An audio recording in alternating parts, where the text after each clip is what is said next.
Dans une maison moderne, toutes les lignes électriques sont connectées à une prise de terre générale. Dans une installation photovoltaïque, toutes les parties métalliques sont connectées à une prise de terre, que ce soit les boîtiers des appareils, des chemins de câbles ou la structure des modules. Mais comment ça se passe entre ces deux prises de terre? La connexion, les obligations, les intérêts et les conséquences. Et la petite astuce à la fin, comment charger votre voiture électrique, car oui, la bonne connexion de la prise de terre y joue un rôle. Eh bien, nous allons voir ça dans cette vidéo.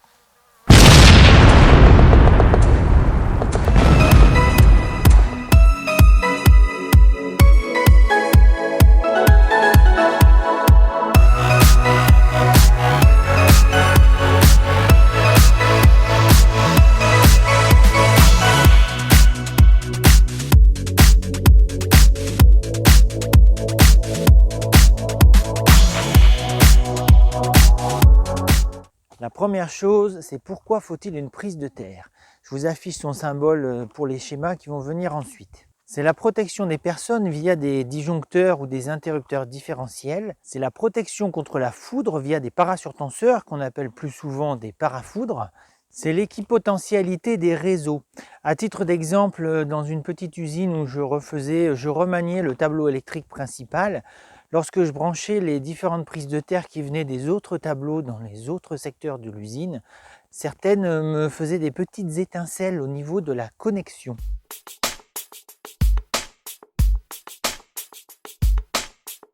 Pour une maison ou un bâtiment en France, le neutre du transformateur est relié à une prise de terre. Pour les maisons et les bâtiments avec le tarif bleu, le tarif que la plupart des gens ont, une prise de terre indépendante est réalisée et toutes les lignes, sauf exception rare, sont reliées à cette prise de terre via un câble vert-jaune. La valeur de résistance de la prise de terre doit être inférieure à 100 ohms pour que la protection différentielle 500 mA puisse déclencher à coup sûr en cas de défaut électrique.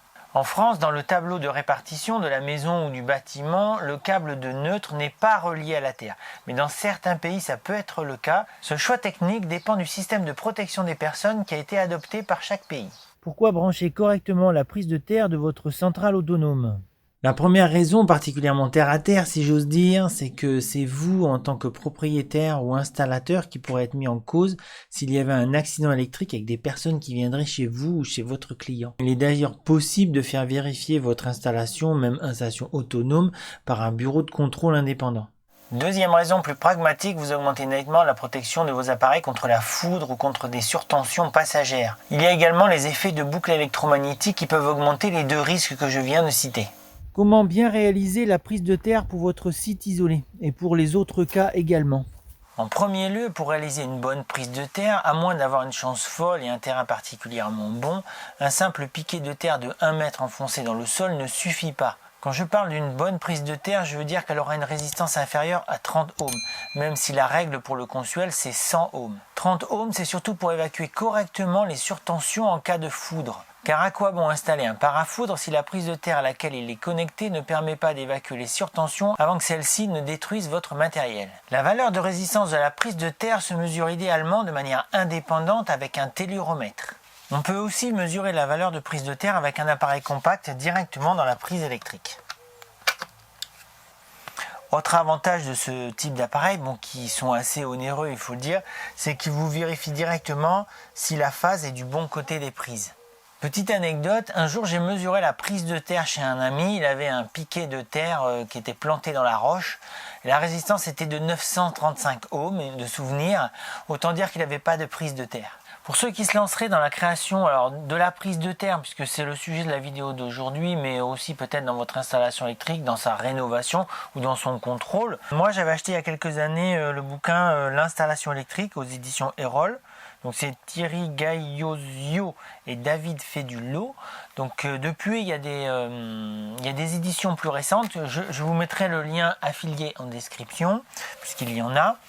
Et là où je m'y suis reporté, alors je fais des prises de terre depuis longtemps, mais j'avais quand même envie de me remettre un petit peu à jour au niveau normatif et installation. Sur la partie prise de terre, donc vous avez les différentes techniques de prise de terre, la façon de l'installer dans les fouilles ou comme j'explique avec des fils seuls, enfin une ligne unique. Et vous avez en fonction de la solution retenue et de la nature du terrain, les valeurs de prise de terre approximatives que vous pourriez obtenir.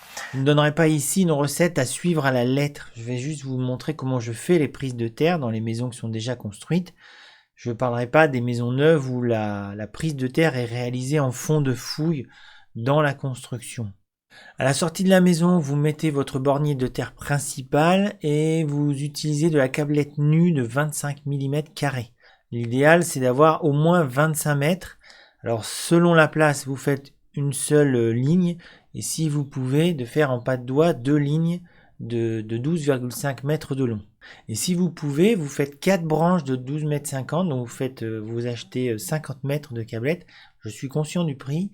Mais l'idée de la faire en forme de pas de doigt, c'est ce qui permettra d'évacuer le plus facilement tout ce qui sera sur tension dû soit au réseau, soit à la foudre.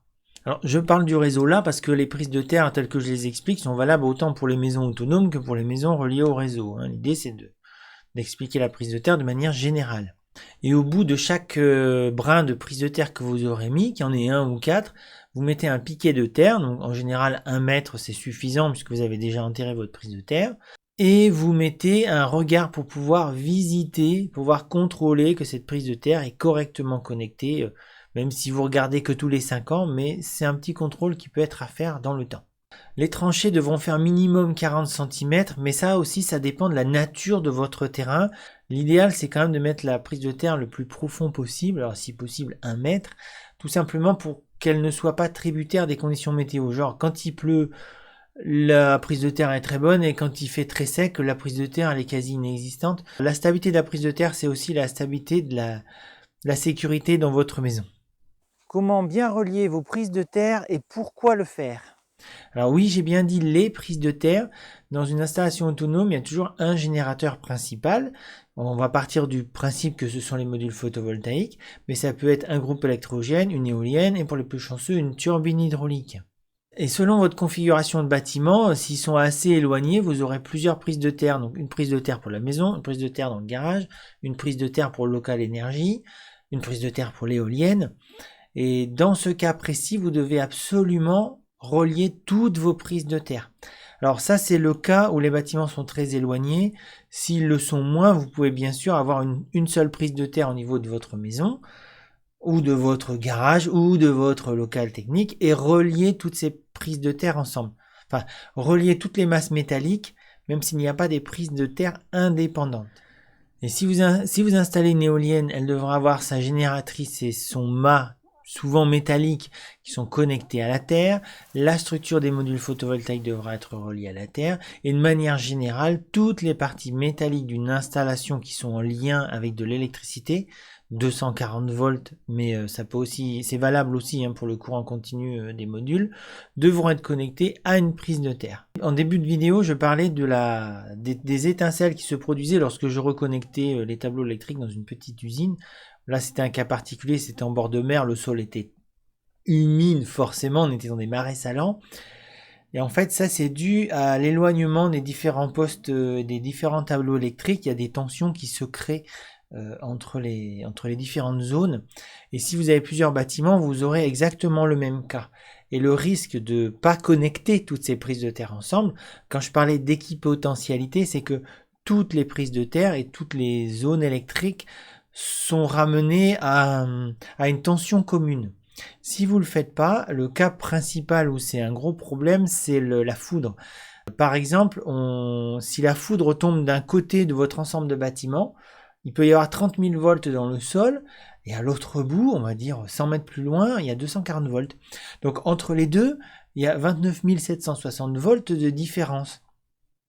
Je dis pas que tout va cramer entre les deux, néanmoins, le fait de mettre une terre commune permet que tout sera 30 000 volts, si j'ose dire. En tout cas, il n'y a pas de différence de tension entre les zones de votre lieu. Donc ça, c'est très important pour la foudre et c'est aussi ce qu'on appelle, alors là, comme ça peut paraître contre-intuitif, mais c'est ce qu'on appelle la tension de pas. C'est-à-dire, si vous êtes sous un orage, alors peut-être courez vous mettre à l'abri, mais comme on dit, ne pas se mettre sous un arbre. Et il y a aussi une chose importante, si vraiment vous êtes coincé, c'est de garder vos pieds joints. Parce que entre vos deux pieds, si la foudre tombe de votre côté droit, même si c'est à 500 mètres, et qu'elle parcourt le sol par rayonnement, entre votre pied droit et votre pied gauche, il y a une différence de tension qui peut être de plusieurs milliers de volts. Ça fait le voyage et ça passe par votre cœur. Voilà. Donc, je vous fais un dessin pour être plus explicite. Cette notion d'équipotentialité est très importante, que ce soit pour la foudre, mais juste pour la sécurité avec le 240 volts qui voyage dans votre maison. Et maintenant, comment bien relier la prise de terre à votre générateur autonome? Nous arrivons enfin à la connexion de votre prise de terre pour votre site isolé. La première chose qui est impérative, c'est de respecter la phase et le neutre, à savoir la phase doit se trouver à droite face à vous et le neutre à gauche. Et ça, c'est valable dans votre tableau, dans vos disjoncteurs et dans vos prises électriques. Les prises électriques murales. Et c'est l'inverse dans la prise électrique de l'appareil. Premièrement, cette bonne connexion est à faire à la sortie de votre convertisseur. Mais attention, il y a deux cas possibles. Soit vous utilisez un convertisseur chargeur comme celui-là, soit vous utilisez un convertisseur seul comme cet appareil. Je ne connais pas toutes les marques d'appareils, mais en tout cas pour Victron et Studer, c'est l'appareil qui gère en interne la connexion du neutre à la prise de terre. Ça fait partie des paramètres qui peuvent être à régler dans certains cas en fonction du schéma de liaison à la terre, le SLT. Vous devrez peut-être déconnecter cette fonction. Et si vous utilisez un convertisseur seul, en tout cas en France, avec le schéma de liaison à la terre français, vous devrez connecter de manière permanente le neutre de votre convertisseur à la prise de terre de votre local technique. Et cette prise de terre sera bien entendu connectée à la prise de terre de la maison et des autres bâtiments.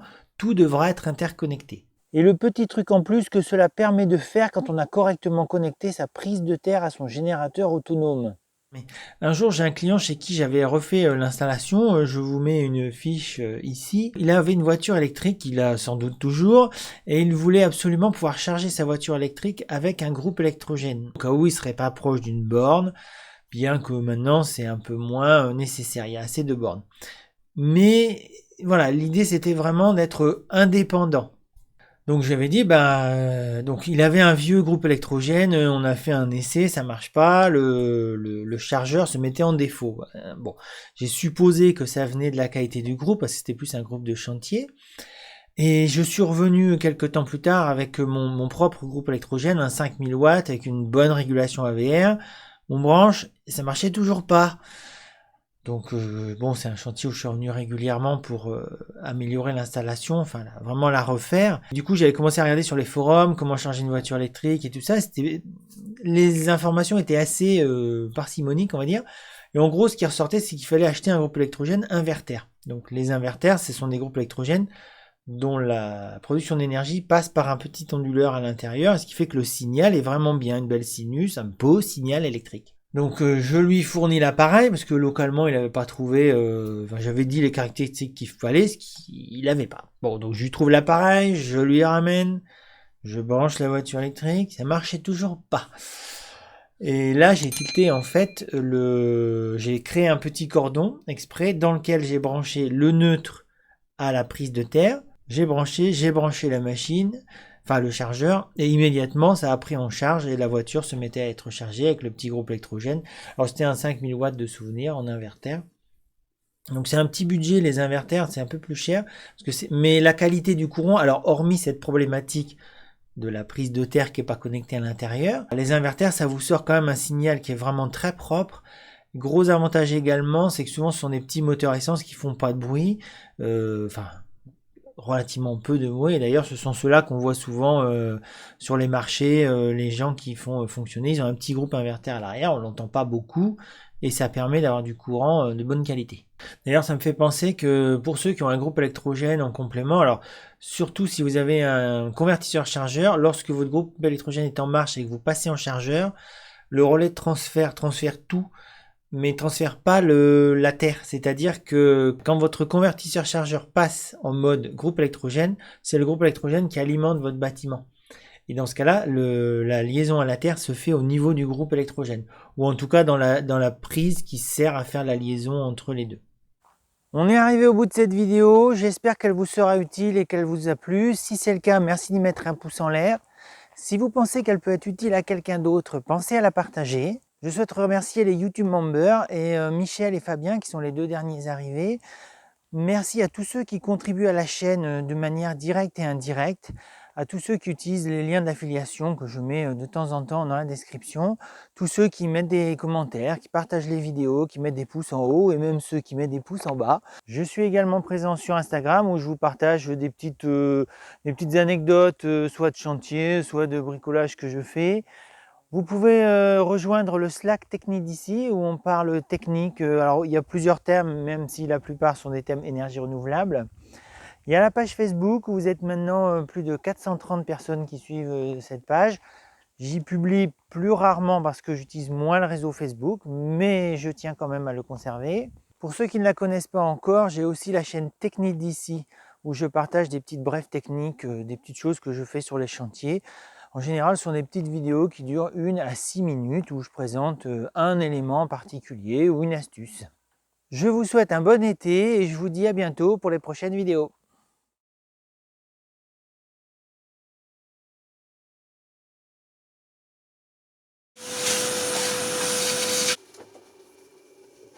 Typiquement, le plan vidéo qui ne sert à rien.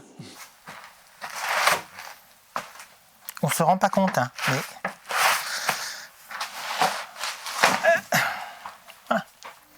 Dans une installation photovoltaïque, toutes les parties métalliques sont connectées à la prise de terre. Il n'y a pas de partie métallique dans ce truc. Bon, c'est ça, tout de suite dans cette vidéo. Mais alors là, par contre, il faut que j'arrive à les faire toucher. C'est vrai qu'un prompteur, ça serait pas mal.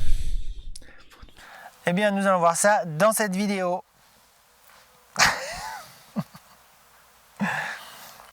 Bon, ne reproduisez pas ça chez vous, hein. Voilà, 6 € de câble de terre, là, pour faire une vidéo, c'est un scandale. Ah oui, mais le verre est indivisible. Hein? C'est vrai que ça fait chelou, quand même, hein. Bon, bah c'est pas de bol. C'est pour ça que je préconise toujours de faire minimum 50 mètres. C'est quoi cette voie? Avec le fameux câble transparent et jaune. Cassez la voie. Cassez la voie. Non, je vous mets la fiche. Pas en description. Ouais, je vais acheter un prompteur. Moi, je pense que ça, c'est bon.